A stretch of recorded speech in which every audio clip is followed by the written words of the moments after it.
Hi everyone, welcome to concept classes 27। Concept classes 27 में आप सभी प्यारे बच्चों का स्वागत है। माई सेल्फ नरेंद्र कुमार, आपका अपना केमिस्ट्री एजुकेटर। बच्चों, आज के इस वीडियो में बात करेंगे class 12th organic chemistry. Organic chemistry का जो पहला चैप्टर है halo alkanes and halo arenes, और ये यूनिट 10 के अंतर्गत आता है। बच्चों, आज के वीडियो में बात करेंगे जो है कि हैलो एल्केन्स क्या होते हैं, हैलो एरीन्स क्या होते हैं। इस चैप्टर का आज शुरुआत है, ये स्टार्ट किया जा रहा है। और इसके पहले आपको बेसिक क्लास 1 और बेसिक क्लास 2 दे दिया है, यूट्यूब पर प्रोवाइड करा दिया गया है।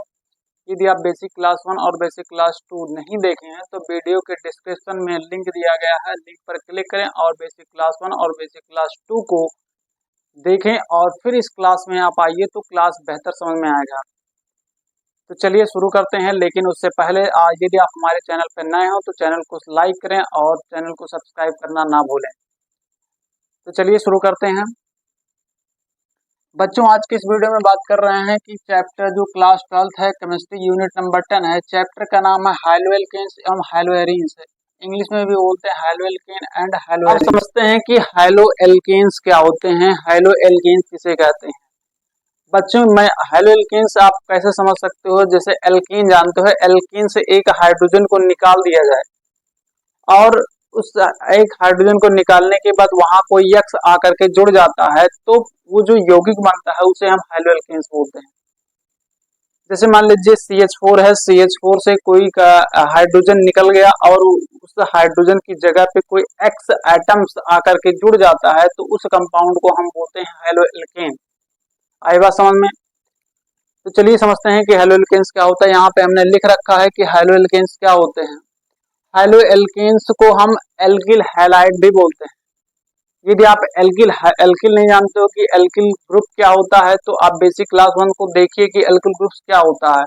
वैसे मैं थोड़ा सा यहाँ पे बताना चाहूंगा कि एल्किल ग्रुप क्या होता है। जब किसी एल्केन से एक हाइड्रोजन निकाल दिया जाए, लाइक ये क्या है, ये CH4 है। क्या है ये? CH4 है। ये CH4 है और यदि CH4 में से एक हाइड्रोजन को आप निकाल दो तो बताओ क्या बनेगा? CH3 बनेगा ना। इस CH3 को हम क्या बोलते हैं, ये एक एल्क है ना। इसको हम मेथिल बोलेंगे। क्या बोलेंगे? मेथिल बोलेंगे। यानी इस तरीके से किसी भी कंपाउंड्स का एक कार्बन की एक वैलेंसी खाली होती है तो उसे क्या बोलते हैं, हम एल्किल बोल देते हैं। इस एल्क का नाम क्या है? मेथ है, YLE जोड़ देते हैं तो मेथिल बन जाता है, तो इसे एल्किल बोलते हैं। एल्किल में क्या होता है, एल्किल को हम R से डिनोट करते हैं और इसका एक बॉन्ड खाली हो तो उसे हम एल्किल बोलते हैं, एल्किल हैलाइड। और इसमें कोई हाइड्रोजन परमाणु जुड़ जाएगा तो इसको एल्किल हैलाइड बोलेंगे। यहाँ पे देख सकते हैं ये एल्किल है, इसमें हैलाइड जुड़ा है तो इसको क्या बोलेंगे? एल्किल हैलाइड बोलते हैं। सवाल यह है कि हैलो एल्केन्स कहते किसे हैं। हैलो एल्केन्स में क्या होता है, देखिए यहाँ पे क्या लिखा है। जब किसी संतृप्त एलिफैटिक हाइड्रोकार्बन के एक हाइड्रोजन परमाणु को किसी हाइड्रोजन परमाणु से विस्थापित करने पर प्राप्त यौगिक को हैलो एल्केन्स या एल्किल हैलाइड कहते हैं। प्राप्त यौगिकों को या यौगिक को हैलो एल्केन कहलाते हैं या फिर एल्किल हैलाइड कहलाते हैं। ठीक है, क्या कहते हैं? एल्किल हैलाइड कहलाते हैं या फिर हैलो एल्केन्स कहलाते हैं। और इसको किससे लिखते हैं? RX से लिखते हैं।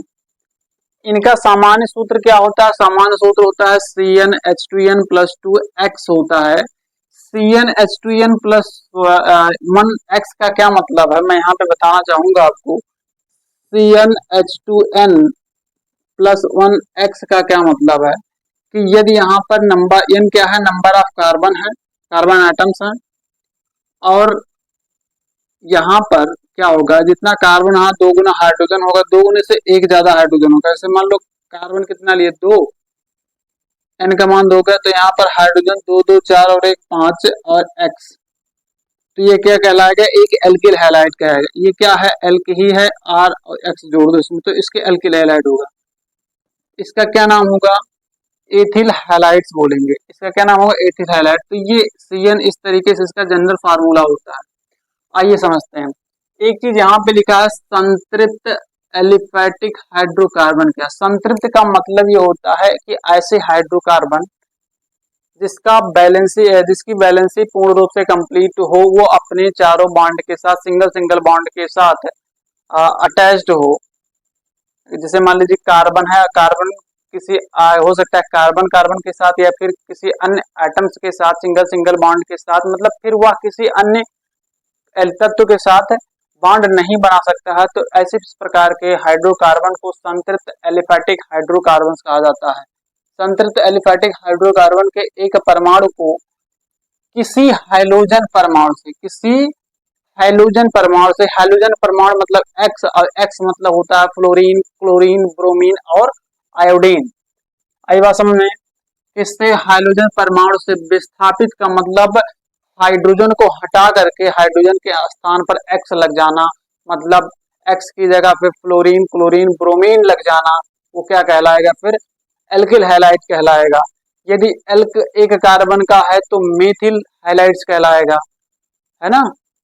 चलिए यहाँ पे समझते हैं। जैसे ये एल्किल हैलाइड है, एल्किल हैलाइड से एच लगा हुआ है, एच को यहाँ से हम निकाल दें, माइनस का मतलब निकालना होता है, रिमूव करना होता है, प्लस का मतलब ऐड होना होता है। तो यदि मान लीजिए यहाँ से हमने H को निकाला, X को जोड़ा तो क्या बन गया? ये RX बन गया। RX का क्या नाम होगा? RX को हम बोल सकते हैं एल्किल हैलाइड। R मेरा एल्किल है और X मेरा हैलाइड है, तो इसको एल्किल हैलाइड बोलेंगे, है ना। और ये कोई एल्केन है, ये किसी प्रकार का एल्केन है। एल्केन से हमने क्या किया? एल्केन से हाइड्रोजन को निकाला और एक्स को जोड़ दिया। इट मीन्स एल्केन को विस्थापित कर दिया, सॉरी हाइड्रोजन को विस्थापित कर दिया और हाइड्रोजन की जगह पे, हाइड्रोजन के स्थान पर हमने क्या जोड़ दिया? एक्स जोड़ दिया। तो इस प्रकार के प्राप्त यौगिक को हाइलो एल्केन्स बोलते हैं या फिर एल्किल हैलाइड्स कहलाते हैं। एग्जाम्पल देख सकते हैं। एग्जाम्पल में हमने मेथेन का एग्जाम्पल लिया है। किसका एग्जाम्पल लिया? हमने मेथेन का एग्जाम्पल लिया।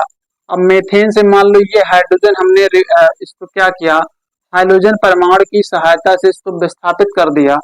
अब विस्थापित करने का मतलब यहाँ से हाइड्रोजन रिमूव हो गया, रिमूव हो गया, फिर यहाँ पे एक्स जुड़ जाएगा, तो इसका क्या नाम होगा? इसका नाम हो जाएगा फिर, तो ये क्या बनेगा? सी देखो यहाँ पर हाइड्रोजन था, हाइड्रोजन के स्थान पर क्या लग गया? एक्स लग गया। तो इस प्रकार को कंपाउंड को क्या बोलते हैं? Methyl halide. क्या बोलते हैं? मेथिल हैलाइड्स बोलते हैं, मेथिल हैलाइड। देखो इसको इस तरीके से भी लिख सकते हैं और इस तरीके से भी लिख सकते हैं। तो ये आपका था हाइलो एल्केन्स। फिर से एक बार बता देते हैं परिभाषा क्या हो, लिखोगे आप इसी चीज को जैसे हम लिखे हैं, आप कॉपी और पेन लेकर के बैठोगे फेयर के साथ, आप इसको देखोगे या फिर स्क्रीनशॉट लेने का भी हम टाइम देंगे, स्क्रीनशॉट ले लेंगे आप। इसी तरीके से आप नोट्स भी बनाएंगे।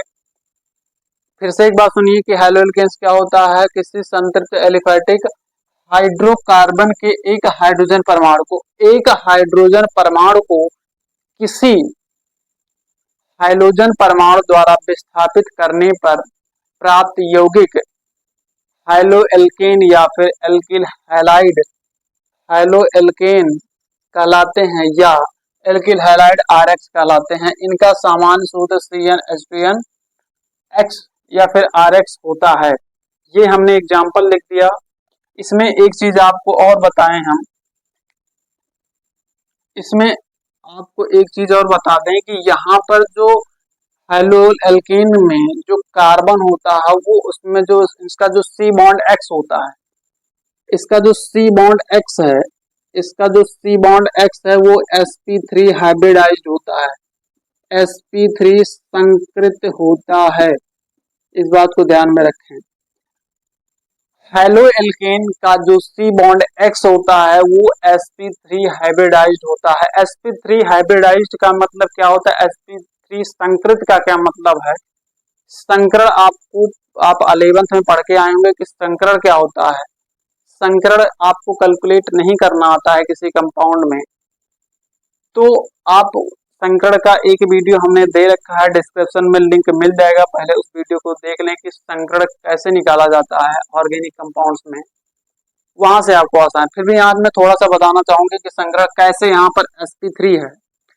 तो संकरण निकालने के लिए क्या होता है, पहले क्या काउंट करते हैं, नंबर ऑफ सिग्मा बॉन्ड, कितने सिग्मा बॉन्ड है, जितने सिग्मा बॉन्ड होंगे उतना ही हाइब्रिडाइजेशन होता है। जैसे एक सिग्मा बॉन्ड है, दो सिग्मा बॉन्ड है, तीन और चार के लिए जो हाइब्रिडाइजेशन होता है वो sp3 होता है, तीन के लिए जो होगा वो sp2 होगा, दो के लिए जो होगा वो sp हाइब्रिडाइजेशन होता है।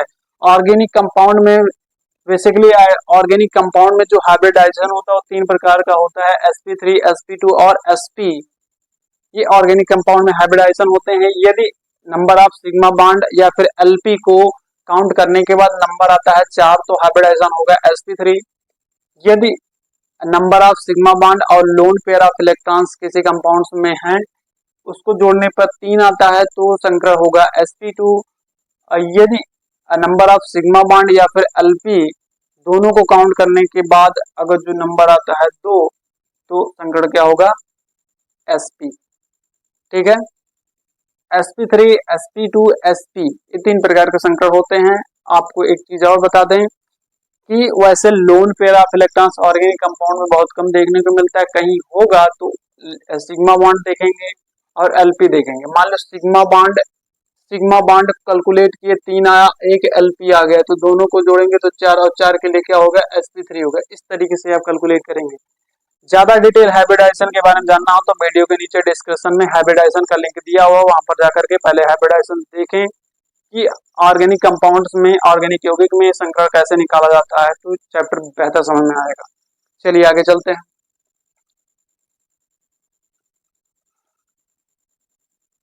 देखिए आप समझेंगे हैलो एरेंज क्या होता है। हैलो एरेंज, हैलो का मतलब अभी बताएं, हैलो का मतलब क्या होता है। हैलो का मतलब होता है हैलोजन। हैलो का मतलब होता है हैलोजन जिसको हम डिनोट करते हैं एक्स से। एक्स का मतलब होता है फ्लोरीन, क्लोरीन, ब्रोमीन, आयोडीन। और यहाँ पर एरीन्स का मतलब क्या होता है, एरीन का मतलब समझिए, एरीन का मतलब होता है एरोमेटिक कंपाउंड। एरीन्स का मतलब होता है एरोमेटिक कंपाउंड। और एरोमेटिक कंपाउंड कौन कौन से होते हैं, एरोमेटिक कंपाउंड बेंजीन होते हैं। मतलब इसमें जो हाइड्रोजन परमाणु होगा वो किसी बेंजीन रिंग से जुड़ा हुआ आपको मिलेगा, उस प्रकार के कंपाउंड को हम क्या बोलेंगे, हैलो एरेंस बोलेंगे। चलिए समझते हैं कि हैलो एरेंस क्या होता है। हैलो एरेंस का मतलब ये होता है किसी असंतृप्त एरोमेटिक, मतलब एरोमेटिक हाइड्रोकार्बन, एरोमेटिक हाइड्रोकार्बन का मतलब वो ये होता है, असंतृप्त का मतलब डबल बॉन्ड हो या ट्रिपल बॉन्ड हो उसे असंतृप्त बोलेंगे, अनसैचुरेटेड कंपाउंड्स बोलते हैं। तो किसी असंतृप्त एरोमेटिक हाइड्रोकार्बन, असंतृप्त एरोमेटिक हाइड्रोकार्बन के एक हाइड्रोजन परमाणु को किसी हैलोजन परमाणु से विस्थापित करने पर प्राप्त यौगिक को हैलो एरीन या फिर एरिल हैलाइड कहलाते हैं। क्या कहलाते हैं, एरिल हैलाइड। एरोमेटिक कौन कौन से कंपाउंड होते हैं, बेंजीन होता है। और इस चैप्टर में आपको जो एक्स जुड़ा हुआ मिलेगा वो बेंजीन से जुड़ा हुआ मिलेगा। तो इस प्रकार के कंपाउंड को हम क्या कह देंगे, हैलो एरीन्स बोलेंगे या फिर एरिल हैलाइड कहते हैं। क्या कहते हैं, एरिल हैलाइड कहते हैं। एग्जाम्पल यहाँ पे देख, अच्छा एक चीज और बता दें, यहाँ बेंजीन में, बेंजीन का जिससे सी बॉन्ड एक्स होगा, जैसे मान लीजिए यहाँ पर कार्बन है, यहाँ पर कार्बन है और यहाँ पर जो सी बॉन्ड एक्स है उसका जो हाइब्रिडाइजेशन होगा वो sp2 होता है। एरोमेटिक कंपाउंड्स में या हैलो एरीन्स का जो सी बॉन्ड एक्स होता है, सी बॉन्ड एक्स होता है वो कार्बन कैसा होगा, sp2 संकृत होता है। sp2 संकृत का क्या मतलब है, यहाँ पर अगर जो sp2 संकृत कैसे आया निकालना चाहेंगे तो देखिए, एक सिग्मा बॉन्ड, दो सिग्मा बॉन्ड और तीन सिग्मा बॉन्ड। संकरण में पाई बॉन्ड को कैलकुलेट नहीं करते हैं, तो जब 1, 2 और 3 आया, 3 के लिए क्या होगा, sp2 संकरण होगा। बात समझ में आई। इसमें जो सी बॉन्ड एक्स होगा उसका जो संकरण होगा वो sp2 होगा। यहाँ पर देखिए आपको बेंजीन है, ये बेंजीन है, बेंजीन का फार्मूला C6H6 होता है और प्रत्येक कार्बन के साथ एक एक हाइड्रोजन लगा है, ये आपको पता है। यदि थोड़ी सी भी केमिस्ट्री या पढ़ने में इंटरेस्ट है तो बेंजीन का स्ट्रक्चर आप जानते हैं। बेंजीन का स्ट्रक्चर आप जानते हैं। बेंजीन कैसा होता है? बेंजीन का स्ट्रक्चर इस तरीके से बेंजीन होता है। इस तरीके से बेंजीन होता है और यहाँ डबल बॉन्ड, यहाँ डबल बॉन्ड और यहाँ डबल बॉन्ड। तो आप देखें इस कार्बन के साथ हाइड्रोजन लगा है, इस कार्बन के साथ भी लगा होगा, इस कार्बन के साथ लगा होगा, इसके साथ भी और इसके साथ भी एंड देन इसके साथ भी। आई बात समझ में? तो मान लीजिए इस वाले कार्बन का हाइड्रोजन यहाँ पे, यहाँ से हाइड्रोजन किसी हाइड्रोजन परमाणु से विस्थापित करने पर जो यौगिक प्राप्त होगा उसे हैलो एरिन्स कहेंगे। तो यहाँ से हमने क्या किया, हाइड्रोजन को इस हाइड्रोजन परमाणु द्वारा विस्थापित किया और इसकी जगह पे हमने क्या लगा दिया, एक्स लगा दिए। तो इस कंपाउंड का क्या नाम होगा, हैलो एरिन्स नाम होगा। इस कंपाउंड का क्या नाम होगा, हैलो एरिन्स नाम होगा। या फिर एरिल हैलाइड बोल सकते हैं, या फिर एरिल हैलाइड बोल सकते हैं, या फिर एरिल हैलाइड हो सकता है। यहाँ पर ना दिख रहा हो तो मैं यहाँ पे लिख रहा हूँ। इस कंपाउंड